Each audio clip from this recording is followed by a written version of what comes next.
우리의 삶에는 끊임없이 희노애락이 공존합니다. 이 세상도 그렇죠. 기쁘고 좋은 소식도 있지만 무겁고 어두운 소식들이 참 많습니다. 우리의 삶에 좋은 일만 일어나고 좋은 소식만 있다 그러면 참 좋겠지만 그러지 못합니다. 그렇다면 이 어둠의 원인이 무엇일까요? 크고 작은 문제의 그 시작은 바로 하나님을 떠난 것에서 출발한다 볼 수 있습니다. 하나님을 떠난 인간이 정상적인 것에서 어그러져 있기 때문에 인간의 문제를 해결하지 않는 이상 이 세상의 문제는 사라지지 않을 것입니다.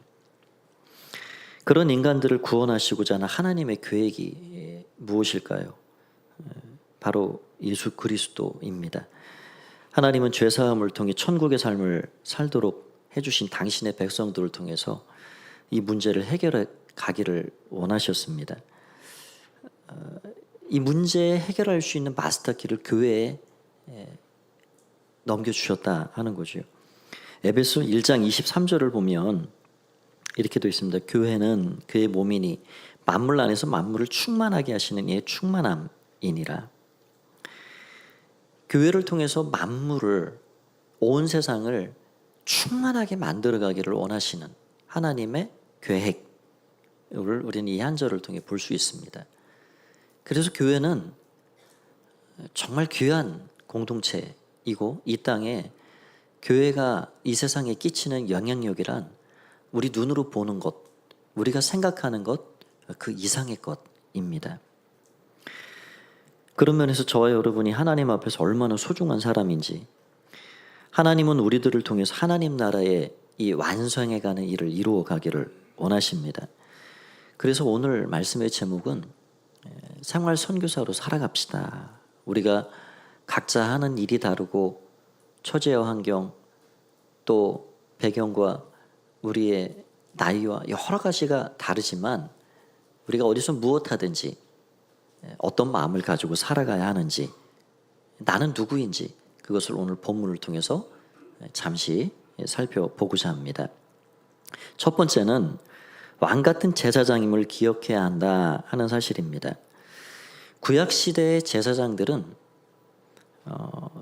레위 지파에서도 아론 가문의 사람들이 감당했습니다. 그 제사장이 하는 일은 무엇이냐면 거룩한 것과 거룩하지 않은 것, 의로운 것과 죄악된 것, 하늘과 땅, 근본적으로는 하나님과 인간 사이를 중재하는 역할을 했습니다.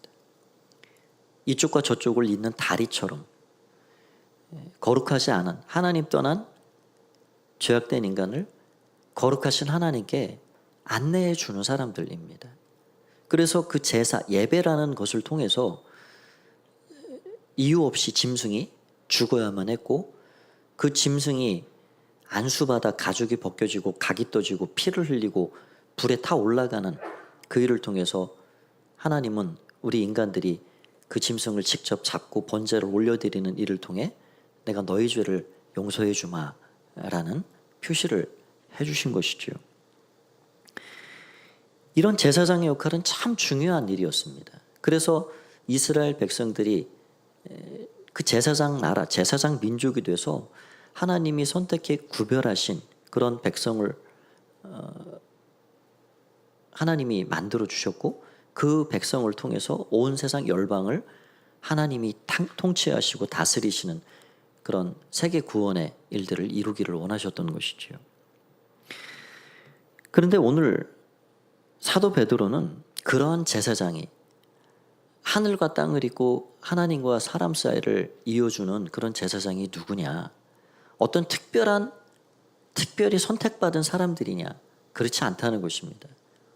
오늘 읽은 4절, 5절 말씀, 9절 말씀 이런 데 보면 제가 읽어볼게요. 사람에게는 버림받되었으나 하나님께는 택하심을 입은 보배로운 산돌이신 예수께 나아가 너희도 산돌같이 신령한 집으로 세워지고 예수 그리스도로 말미암아 하나님이 기쁘게 받으실 신령한 제사를 드린 거룩한 제사장이 될지니라.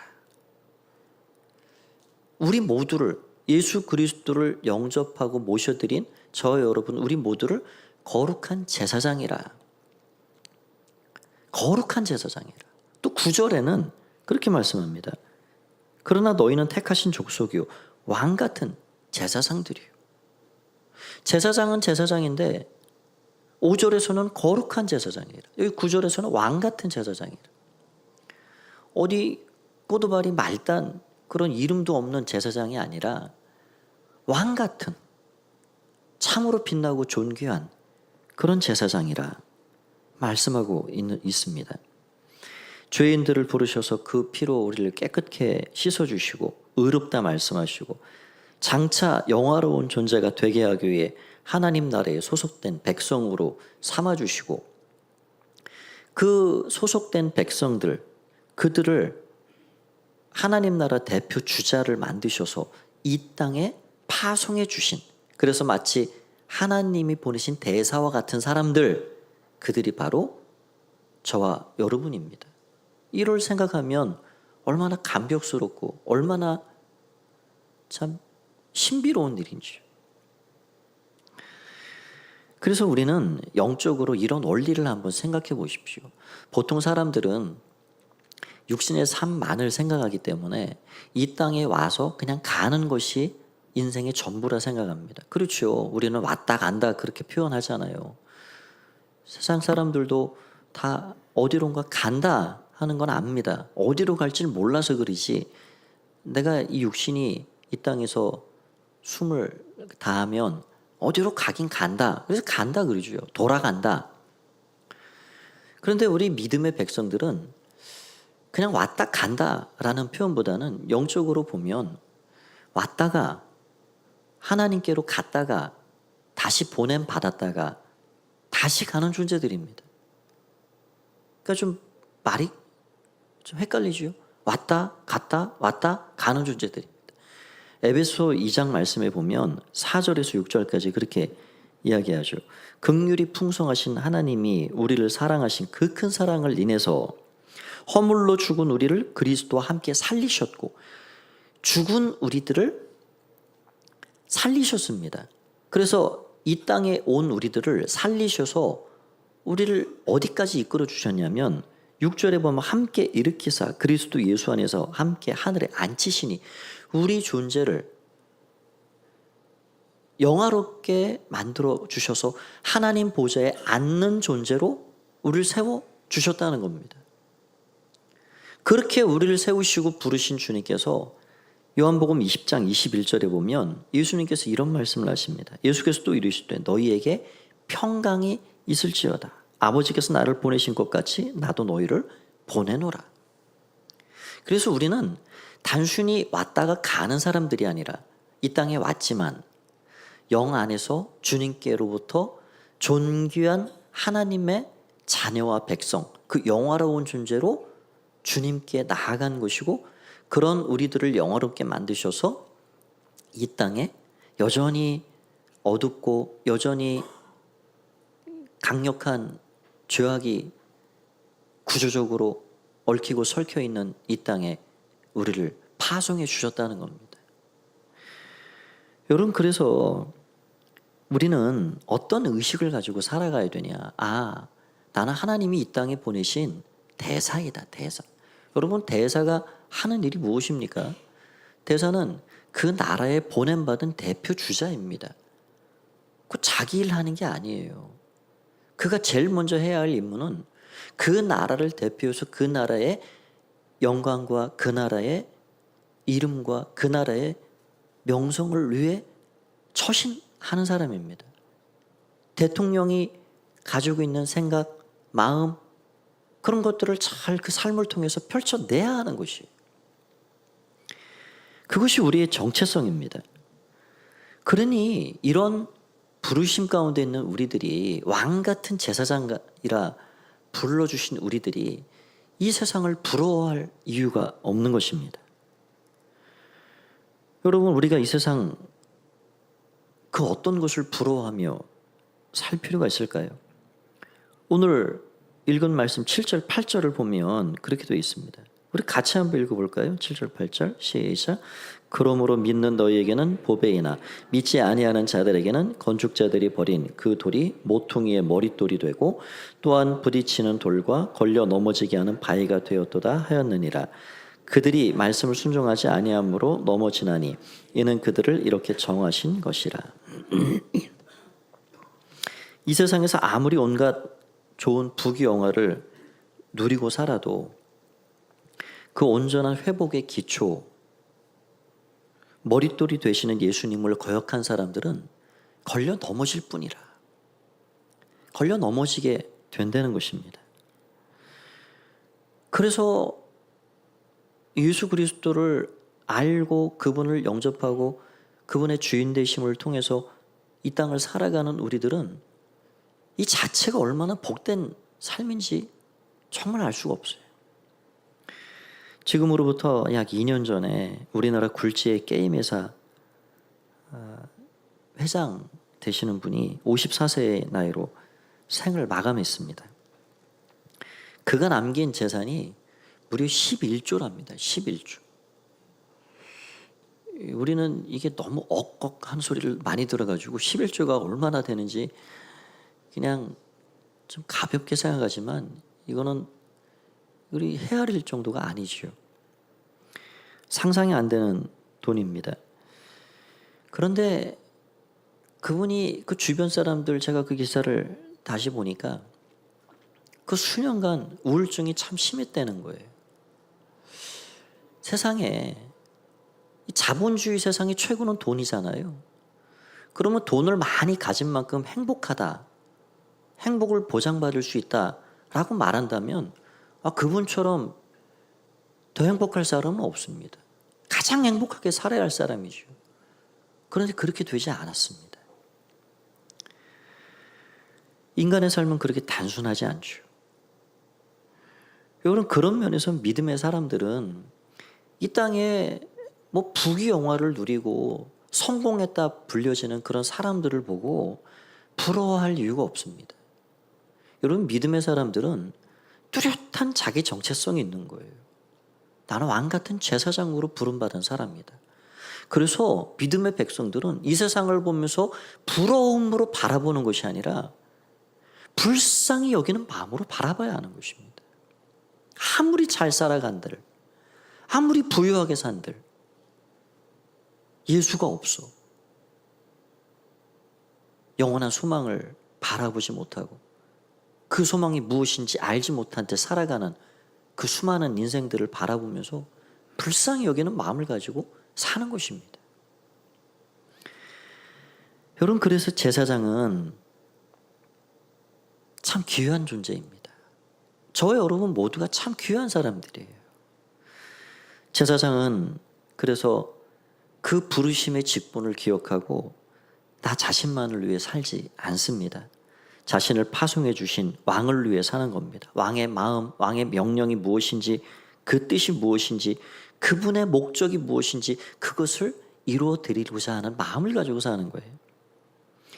우리가 앞서 기도했듯이 주님 가르쳐준 기도, 참 이 시대에 잊혀져가는 기도 같구나.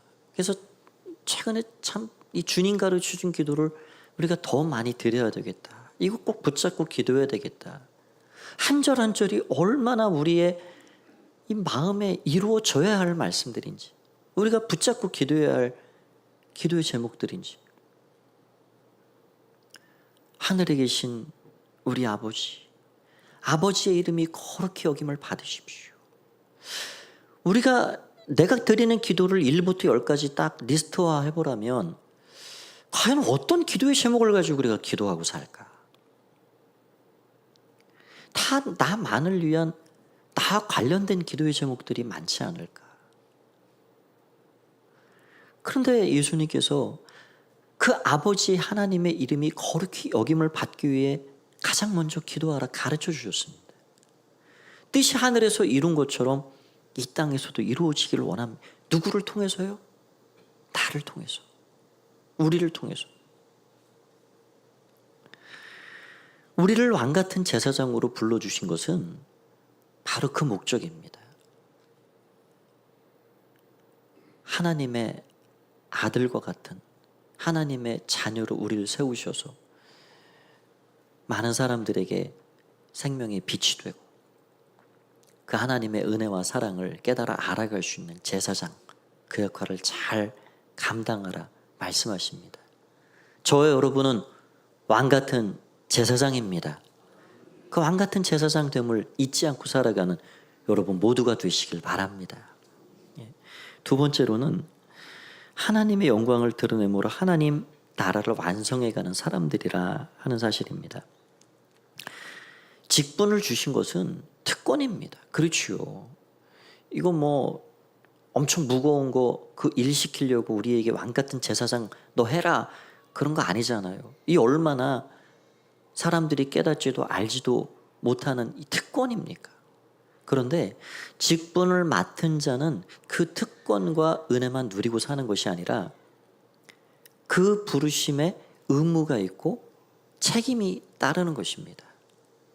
그러면 왕 같은 제사장으로 삼으신 그 하나님이 우리에게 부여해 주신 책임과 의무는 도대체 무엇인가?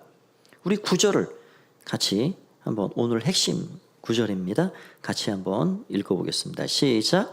그러나 너희는 택하신 족속이요 왕 같은 제사장들이요 거룩한 나라요 그의 소유가 된 백성이니 이는 너희를 어두운 데서 불러내어 그의 기이한 빛에 들어가게 하시니에 아름다운 덕을 선포하게 하려 하심이라. 그분이 우리를 어두운 데서 불러내셨습니다. 어두운 데서 불러내셔서 그분의 기이한 빛에 들어가게 하셨다. 그 신비로운 우리가 그리움으로 어렴풋이 머릿속에 떠올리며 가지만 그 찬란하고 영화로운 하나님 나라, 회복된 에덴, 새 하늘 새 땅, 고통이 눈물이 아픔이 없는 그곳, 완전한 하나님의 통치가 이루어지는 그 기이한 빛의 나라, 그곳에 들어가게 하신 이유는 너희를 통해서 우리의 삶에 베풀어 주신 그분의 그 아름다운 그 일을, 그 덕을 선포하게 하려 함이니라. 그럼 우리가 살아가는 세상에는 얼마나 우리 눈에 보는 것, 귀에 들리는 것, 이 다 광고거리들이 얼마나 전부 다 온갖 것들이 전부 선전입니다. 선전. 길거리에 가도 간판이 붙어 있고 꼭대기 높은 건물 위에도 붙어 있고 뭐 TV 틀어놓으면 온갖 이거 사달라. 여기 와서 이거 한번 해보라. 그런데 그런 온갖 선전들이 다 우리를 기쁘게 하고 우리를 이롭게 하는 것들인가? 아닙니다. 거기에 함정들도 있고 유혹거리들도 있고 죄악된 것도 있고 너무너무 많아요. 좋은 것만 선전하지 않습니다. 그런데 우리에게 맡겨주신 선전해라, 드러내라 하신 그 선전은 얼마나 귀한 선전거리인가요? 죄에 빠진 우리들을 주님께서 그 피로 씻어주시고 의롭다 말씀하시고 그분의 나라 백성 삼으셔서 하나님 나라 대표 주자로 그 대사와 같이 우리를 이 세상에 보내주신 그분의 그 아름다운 일, 그것을 선전하라는 거예요. 그래서 예수 그리스도는 생명이고 기쁨이잖아요. 그 이름을 자랑하고 증거하고 선전하고 살라는 거예요. 하나님께서 우리에게 주신 이 귀한 일, 내가 어디서 무엇을 하든지 청소를 하든 사물을 보든 집을 고치든 물건을 배달하든 직장 생활을 하든 사업장을 경영하든 무슨 일을 하든지 내 하는 그 삶의 자리에서 하나님의 영광을 드러내는 삶을 살아가라 라고 말씀하고 있는 겁니다. 시편 46편 10절은 우리에게 이렇게 말씀합니다. 우리 같이 한번 다시 읽어보겠습니다. 시작. 너희는 가만히 있어 내가 하나님 됨을 알지어다. 내가 문나라 중에서 높임을 받으리라. 내가 세계 중에서 높임을 받으리라 하시도다. 하나님은 예나 지금이나 끊임없이 하나님 당신의 하나님 되심, 당신의 이름을 이 온 세상에 드러내 주시기를 원하시는 분이십니다. 누구를 통해서요? 믿는 믿음의 백성들을 통해서. 이 땅에 파송받은 그리스도의 대사된 우리들을 통해서 그 일을 행해 가시기를 원하신다 하는 겁니다. 때로는 우리가 살아가는 내 작은 삶이 어떻게 하나님 나라를 이루어가고 완성해가는 이 일에 큰 보탬이 될까? 참 너무 보잘것없고 계란으로 바위 치기는 것 같고. 그렇죠. 우리는 그래서 때로는 그 한계에 부딪힐 때 참 낙심하기도 합니다. 이 세상은 너무 단단한 바위 덩어리 같고 그 악이 구조적으로 체인이 되어서 그렇게 일어나는 일들을 보면 참 우리가 하는 일들이 너무 미약하다. 그러나 하나님은 약한 자들을 통해서 강함을 드러내시기를 기뻐하시는 분입니다. 세상에 지혜 없는 자들을 통해서, 세상에 보잘것없는 자들을 통해서 세상에 지혜롭다 말하는 사람들을 부끄럽게 하시고 그 세상에 하나님의 일하심을 나타내시는 그런 하나님이심을 우리는 보게 됩니다. 몇 년 전 기사에 제가 보니까 그 길가에 있는 아파트들 그 대부분이 그 방음벽이 쳐져 있잖아요. 작게도 있고 길게도 있고. 그런데 그 방음벽을 통해서 우리나라에만 한 해 동안 그 죽는 그런 새들이 너무 많다는 거예요. 제가 그 좀 자료들을 이렇게 보니까 한 해 동안 투명한 방음벽에 부딪혀 죽는 새가 한 해 20만 마리고 그것보다 어마어마하게 많은 새가 투명한 유리 건물 거기 부딪혀가지고 765만 마리가 죽는답니다. 아니 인간들이 여하튼 건물을 안 질 수는 없죠. 그런데 요즘 갈수록 유리 건물이 참 많잖아요. 하루에 2만 1,000마리들이 평균 죽는다는 거예요. 환경부에서 이게 이 새들이 이렇게 죽어나가는데 이 어떻게 수를 써야 되지 않나. 그래서 저 대전에서 세종으로 가는 길 어디에 110m가 되는 10m 높이 10m짜리의 비교적 큰 방음벽에 계속해서 가보면 새들이 수두룩하게 죽어 있고 또 죽어 있고 그래서 거기에 뭐 독수리도 그려놓고 뭐 했는데도 소용이 없더라는 겁니다. 그래서 내놓은 한 가지 조류학자들 이런 도움을 받았겠죠. 그게 뭐냐면 여기 사진 한번 보십시오. 그 방음벽에 6mm, 1cm도 안 되는 6mm의 작은 점들을 5cm 간격으로 빼곡하게 거기에 붙여놨다는 거예요. 새까만 점같이. 그랬더니 이 새들이 아마 그 점들을 그게 뭉쳐 있으니까 이게 작은 점이지만 어떤 큰 어떤 새떼 무리들이 그 앞에 있구나. 그렇게 인식을 했나 봅니다. 그래서 다 피해 가더라는 거예요. 한 마리도 부딪히지 않았다 하는 것을 읽어봤습니다. 여러분 우리가 살아가는 삶의 모습이 어떻게 보면 1cm도 되지 않는 그런 작은 점과 같아요. 우리 아이들 이렇게 들어왔지만 이번에 말레이시아에 가서 선교하고 온 그런 작은 몸짓이 이 작은 이 며칠간의 이거 하고 온 이것이 얼마나 그 땅에 이 하나님 나라가 세워지는 일에 도움이 될까라고 생각할지 모르겠어요.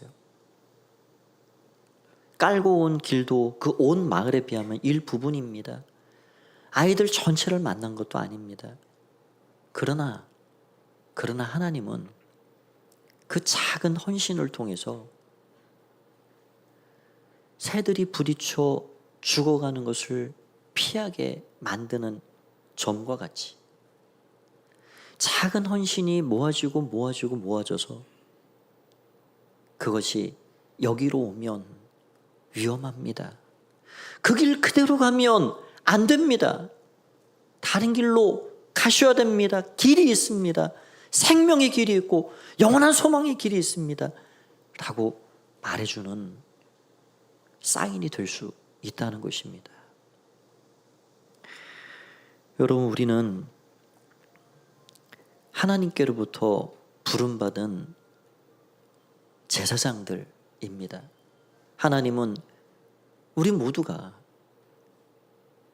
내가 제사장으로 부름받은 사실을 기억하고 어디서 무엇을 하든지 생활 선교사가 되어서 하나님의 나라와 영광을 위해서 그분의 그 사랑과 그분의 그 능력이 우리의 작은 삶의 흔적들을 통해서 드러내 주시기를 원하시는 하나님이다 하는 사실을 알게 됩니다.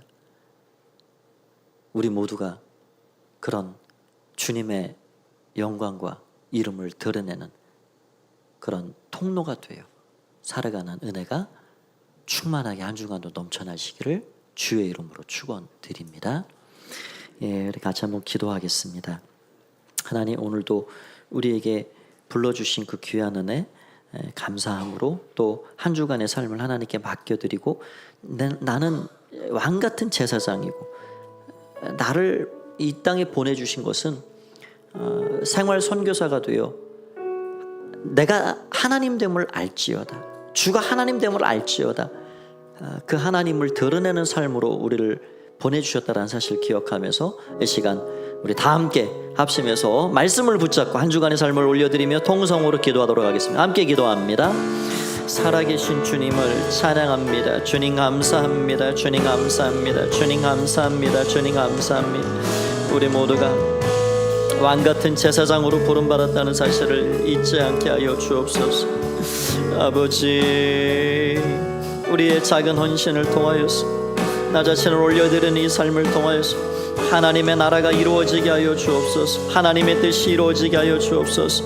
아버지 하나님, 생명의 사인이 되게 하시고 예수 그리스도의 이름이 증거되고 하나님의 하나님 되심이 드러나게 하여 주시고 하나님의 영광이, 하나님의 이름이 높임을 받는 일들이 우리의 삶을 통하여 일어나게 하여 주시옵소서. 아버지 감사합니다. 아버지 감사합니다. 아버지 감사합니다. 아버지 감사합니다. 아버지, 주님을 찬양합니다. 모든 영광으로 받아주시옵소서. 감사합니다. 감사합니다. 예수님의 이름으로, 예수님의 이름으로 기도하옵나이다. 아멘. 찬양합니다. 아버지 감사합니다. 살아계신 주님을 찬양합니다.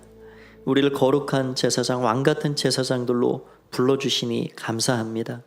부르신 자리 너무 귀하고 한량없는 은혜임을 기억하며 제사장 직분에 맞게 우리 모두가 참으로 내 삶에 베푸신 그 아름다운 하나님의 그 덕을 선전하고 자랑하면서 많은 사람들에게 그 십자가의 흔적과 부활의 능력, 그 하나님의 은혜를 증거하며 살아갈 수 있도록 우리 모두를 이끌어 주시옵소서. 감사드리오며 예수님의 이름으로 기도하옵나이다. 아멘.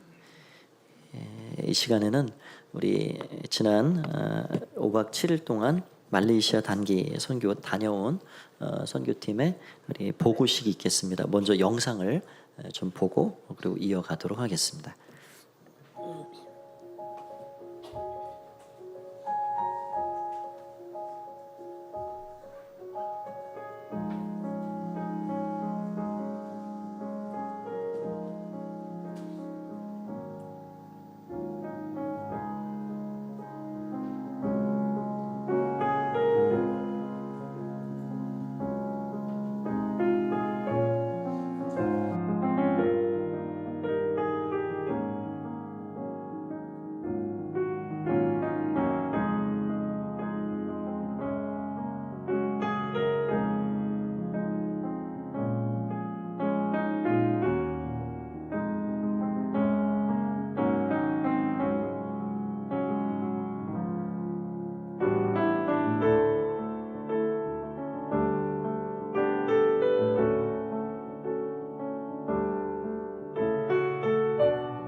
도착하고 아이들 보는 딱 그 순간에 피로도 다 녹고 아이들 눈빛 때문에 사랑이 갑자기 팍 올라왔습니다. 그래서 보니까 언어가 통하지 않아도 마음은 통하고 진심이 통하는구나 이걸 느낄 수 있었고요.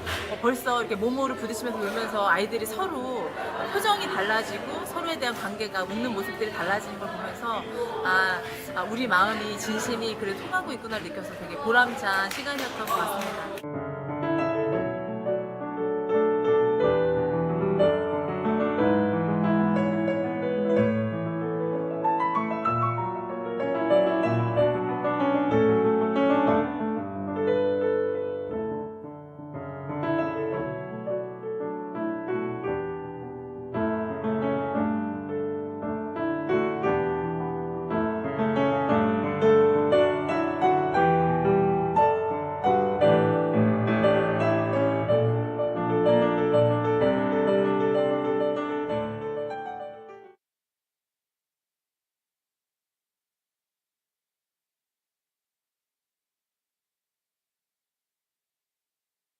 저는 정지영이라고 합니다.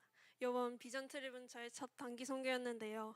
그래서 단기 선교 훈련 일정으로 바쁘게 하루하루를 보냈습니다. 그런데 말레이시아가 이슬람 국가라는 것을 듣고 과연 우리가 하는 행동과 공연만으로 하나님을 전할 수 있을지가 의문을 가지게 되었습니다. 그런 와중에 미션이라는 외국 영화를 훈련 일정 중에 보게 되었습니다.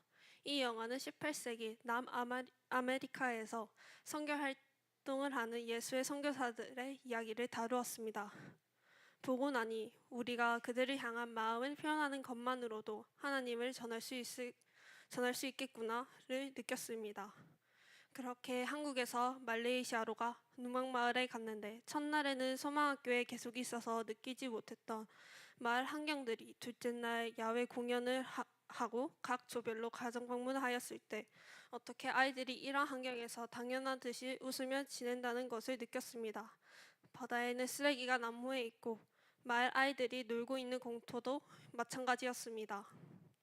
그리고 셋째 날 다리 보수를 위해 나무 판자들을 옮기고 있는데 마을 사람들이 한국말로 안녕하세요 감사합니다는 말을 해주시는 것을 듣고 너무 울컥했습니다. 그러한 열악한 환경 속에서도 우리를 환한 미소로 반겨주시는 마을 주민들을 보고 나는 왜 여기 왔는지를 다시 생각해 보았습니다. 그리고 저는 깨달았습니다. 나는 하나님을 전하러 여기 왔지. 사실 그전에는 저는 놀러 온 것처럼 들떠 있었습니다. 그래서 과연 나는 이 사람들을 위해 과연 나는 뭘 할 수 있을까라는 생각이 들었습니다. 막상 생각해보니 제가 할 수 있는 건 눈방마을과 소망학교를 위해 기도하기 그와 더 많은 사람들에게 눈방마을과 소망학교에 대한 것을 알리는 것밖에 없다고 느꼈습니다. 저는 이러한 것에서 도전 정신을 느끼고 여러 친구들을 모아 비록 공식 동아리가 될 수 없어 비공식 기독 동아리를 추진하고 있고 하나님을 전할 기회가 생긴다면 하나님을 전할 것입니다. 감사합니다.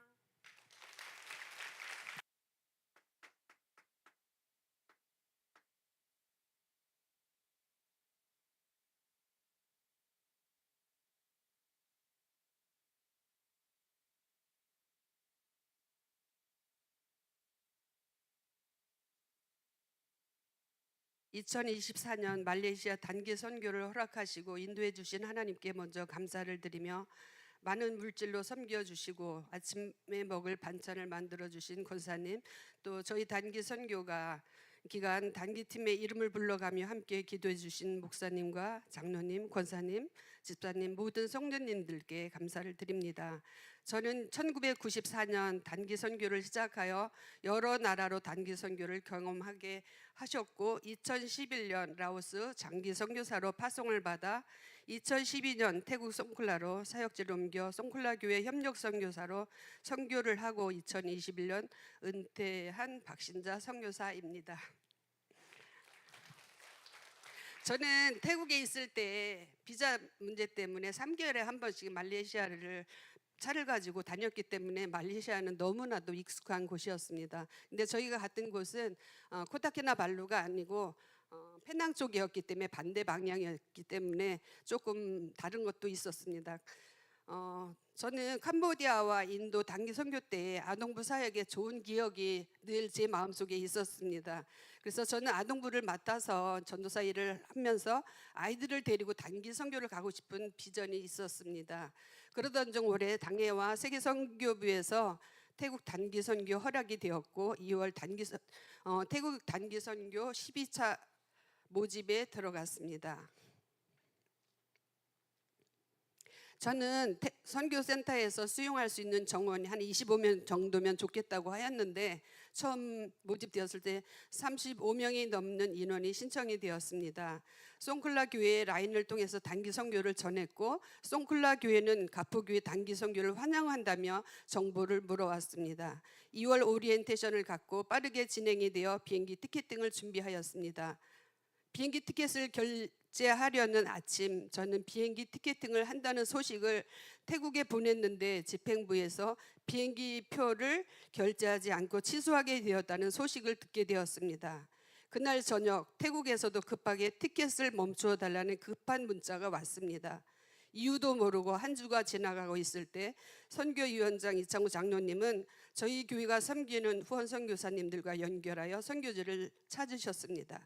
말레이시아 코타키나발루 눈박 소망학교 사역을 하고 계시는 이철동 박옥남 선교사님 사역지가 정해졌습니다. 지금도 그날을 생각하면 신실하신 하나님을 찬양할 수밖에 없습니다. 저희 34명의 태국 비행을 취소하게 된 것이 은혜였습니다. 말레이시아로 선교지가 바뀌었다는 소식을 전하자 태국에서 바로 답이 왔습니다. 우리가 그곳에 태국에 갈 수 없는 이유였습니다. 태국에서 말레이시아로 사역지가 바뀌면서 날짜도 변경되어 약간의 신청자도 변경되었고 34명이 확정되어 선교 훈련을 시작하였습니다. 그렇게 우여곡절 끝에 시작된 선교 준비는 하나하나 시간이 더해지면서 선교 훈련을 통하여 팀과의 조화를 이루어 갔습니다. 7월 30일 드디어 오전 10시 가포교회를 출발하여 인천공항에 도착하여 성수긴 휴가철에 많은 인파 속에 33명의 입국속을 밟기까지는 쉬운 일이 아니었습니다. 교회 밤 12시에 코타키나발루 공항에 도착하여 숙소를 향했고 4개의 호실을 정하여 방을 배정받고 가지고 간 물건들을 정리하고 늦은 시간 잠자리에 들어갔습니다. 다음 날 사역을 위해서 6시 30분에 일어나 7시 한 곳에 모여 요한복음 10장 10절 말씀으로 경건의 시간을 갖고 식사를 하고 오전 9시 눈박 소망학교에 도착을 하였습니다. 교사가 없어 기도를 하고 갔던 눈박 소망학교는 선생님들과 100여 명의 아이들이 줄을 서서 저희들을 기다리고 있었습니다. 어린아이들은 친구들이 온 것을 기뻐하며 옆눈으로 바라보다 눈이 마주치면 부끄러워 손으로 입을 가리고 부끄러워했습니다. 그렇게 눈박에서의 우리의 사역이 시작되었습니다. 먼저 우리 팀이 준비해간 공연을 보여주었고 그들도 준비한 공연으로 답하였습니다. 그 후 4개의 코너 학습을 하였고 정영민 간사님의 진행으로 오후에는 학교에서 뽑은 18명의 아이들과 가포교회 연합하여 즐거운 명랑 운동회를 하며 교제하며 친밀감을 더해가는 다양한 경험의 시간이었습니다. 한국에서 좋은 환경과 편안함 속에서 지내던 우리 아이들은 5박 7일 빠듯한 일정에 맞추어 도착하여 쉬지도 못하고 이른 아침 일어난 어린아이들은 아침이면 선교의 코피를 그 땅 가운데 참 많이 흘렸습니다.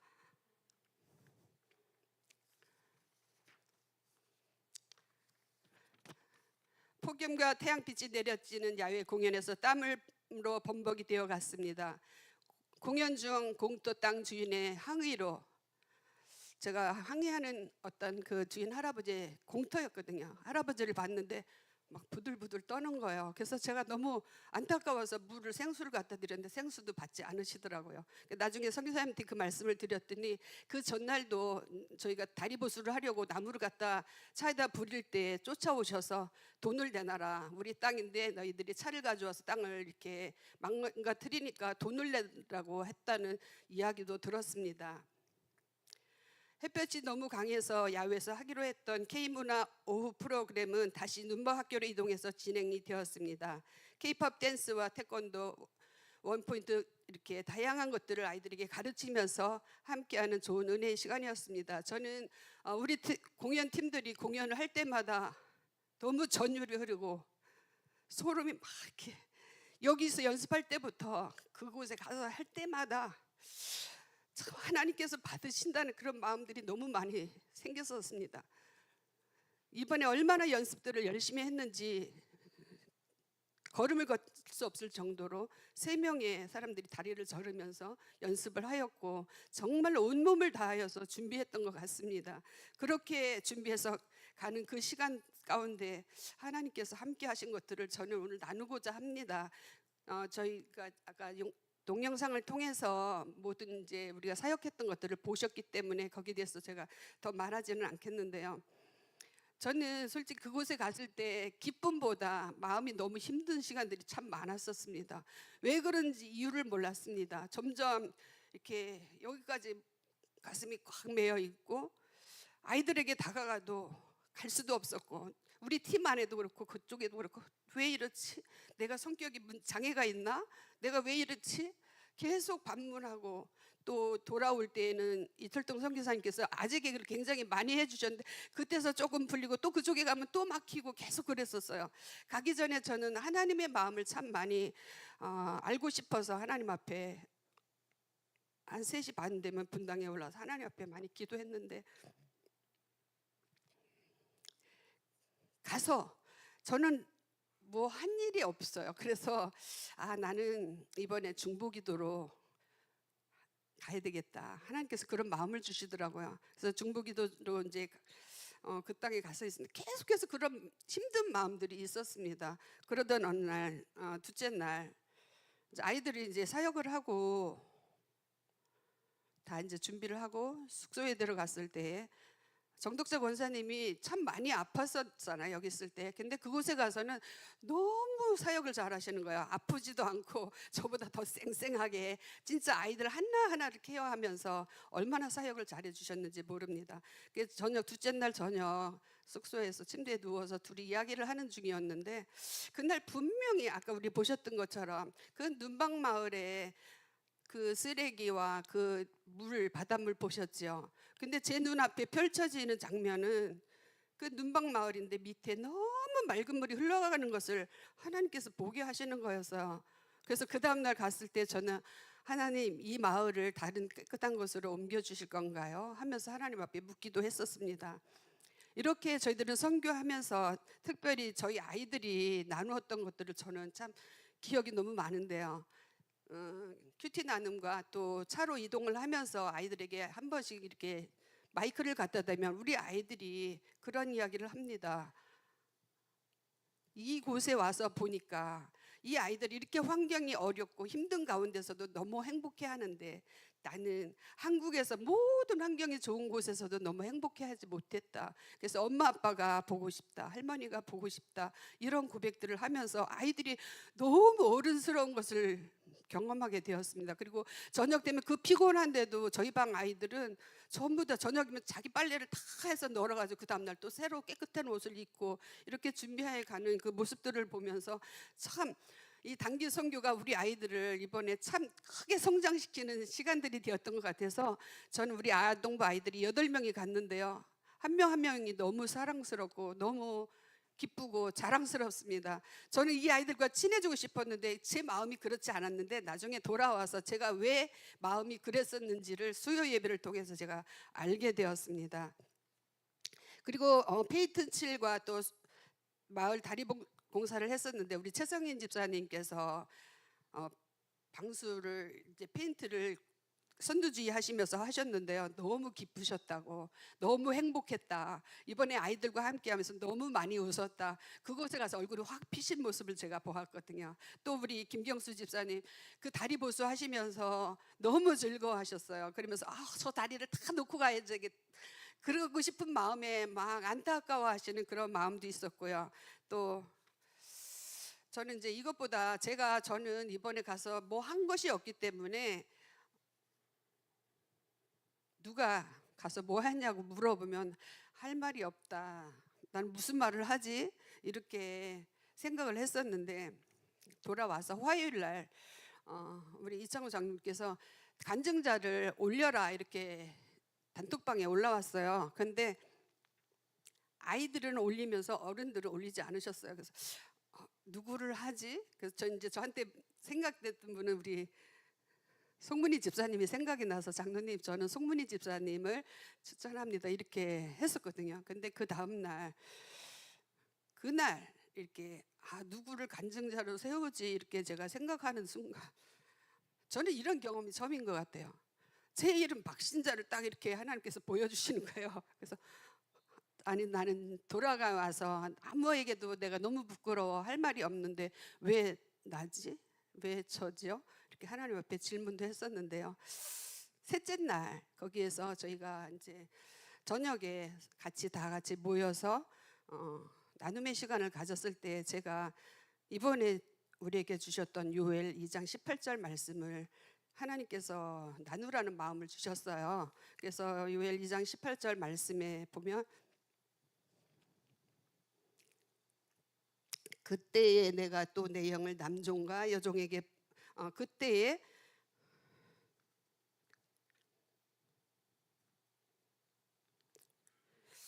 하나님께서 그 땅을 사랑하시어 그 땅을 불쌍히 여길 거라는 말씀이었습니다. 근데 그 앞 18절 이후에 보면 하나님께서 그 땅을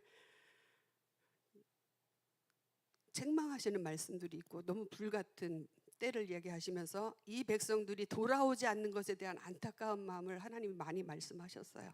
그러면서 이 백성들이 돌아오도록 너희가 기도할 그때에 하나님께서 마음을 돌이키시고 그 백성들을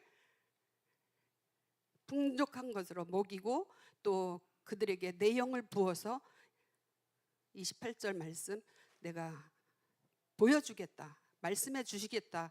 말씀하신 모습들 그것들을 저에게 말씀하시는 것 같았습니다. 그래서 저는 그 말씀을 나누면서 하나님께서 저에게 주셨던 것은 우리 가포교회가 하나님 왜 태국에서 말레이시아인가요? 물었을 때에 하나님께서 우리 교회에 이번에 단기 선교를 그곳에 보낸 것은 그 눈방마을에 이철도 선교사님 코로나 이후에 두 번째 단기팀이라 하더라고요. 예전엔 좀 많이 왔는데 요 근래 코로나 이후에는 오는 사람들이 많이 없어서 저희 교회가 두 번째 단기팀이라고 했는데 저희 교회에 하나님께서 우리가 그곳에 가서 보고 다리 보수 페인트 칠한 것이 다가 아니라 이제부터 우리 교회가 해야 될 일들을 하나님께서 말씀해 주시는 것 같았습니다.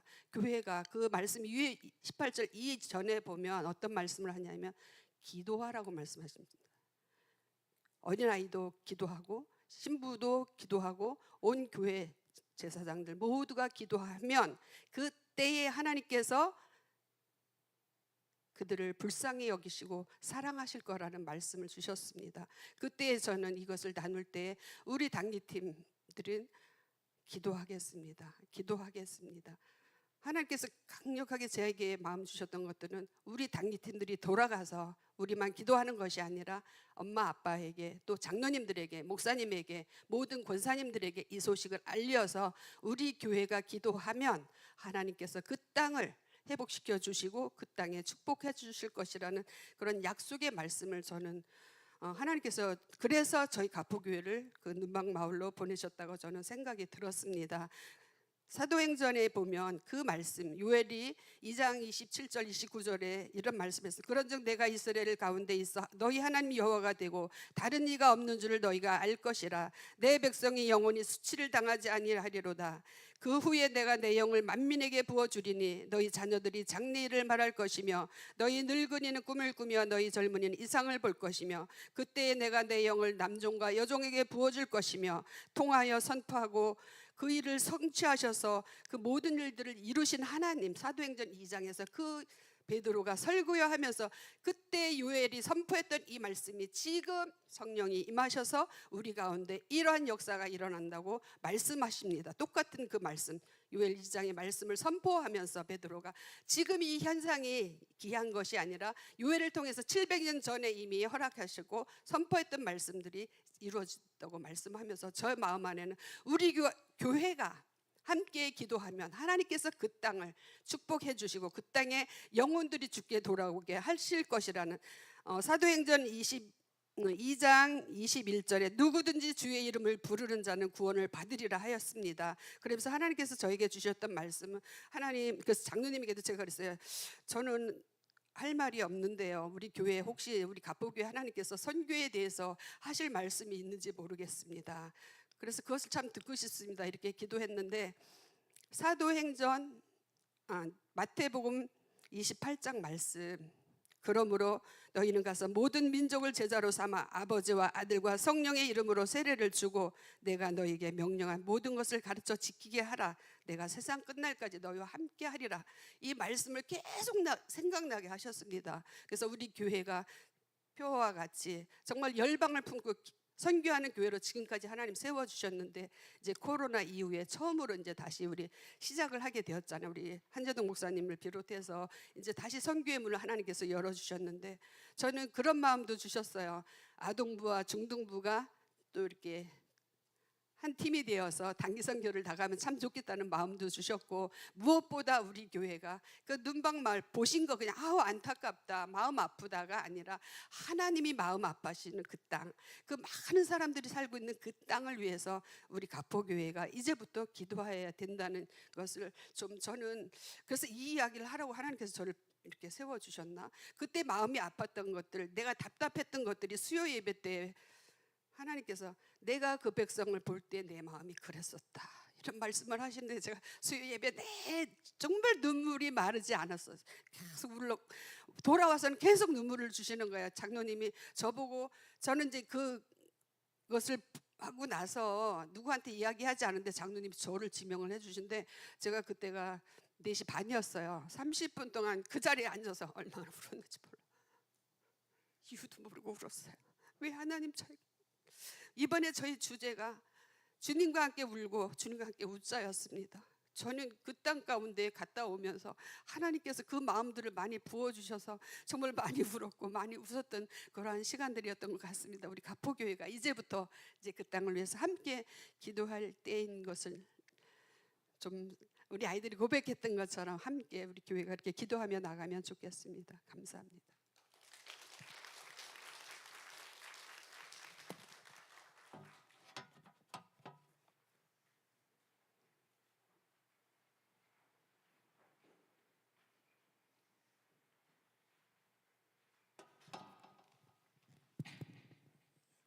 예, 소감 간증 가이드 시간을 한 3, 4분 드렸는데 이렇게 감동되는 게 많다 보니까 시간이 1부에도 조금 길어진 게 있었고요, 2부에도 조금 길어졌는데 은혜로 좀 받아주시면 감사하겠습니다. 박신자 전도사님이 가서 한 일이 없다고 하시는데, 에코백 코너 학습을 이리 진행하면서 애들한테 되게 인기가 많았습니다. 큰 선물이 되었고요.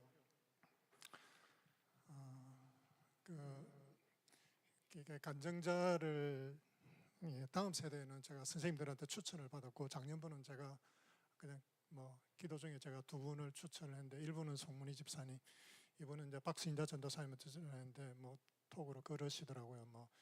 그 눈물이 난다면서 이렇게 그러면서 순종하겠다 이렇게 하셔서 너무 감사하고요.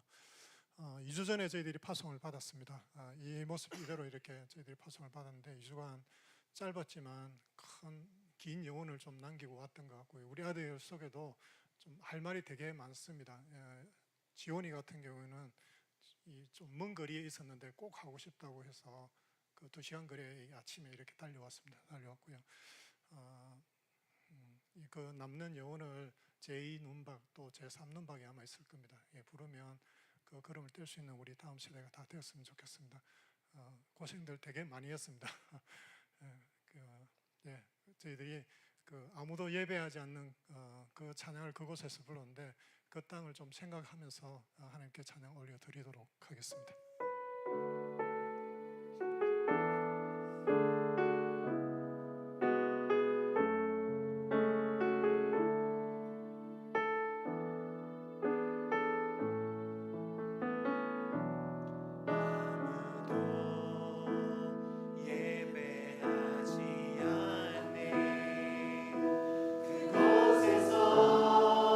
주를 예배하리라.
자리에서 일어나셔서 우리 한 번 더 찬양하고 축도하겠습니다. 아무도 예배하지 않는 그곳에서 주를 예배하리라. 아무도 찬양하지 않는 그곳에서 나 주를 찬양하리라. 누구도 헌신하지 않는 그곳에서 주께 헌신하리라. 누구도 증거하지 않는 그곳에서 나 주를 증거하리라. 내가 밟는 모든 땅 주를 예배하게 하소서. 주의 보혈로 덮어지게 하소서. 내가 선이고 주의 거룩한 곳 되게 하소서. 주의 향기로 물들이소서. 주의 향기로 물들이소서. 주의 향기로 물들이소서. 주의 향기로 물들어 주십시오. 주의 향기로 물들이소서.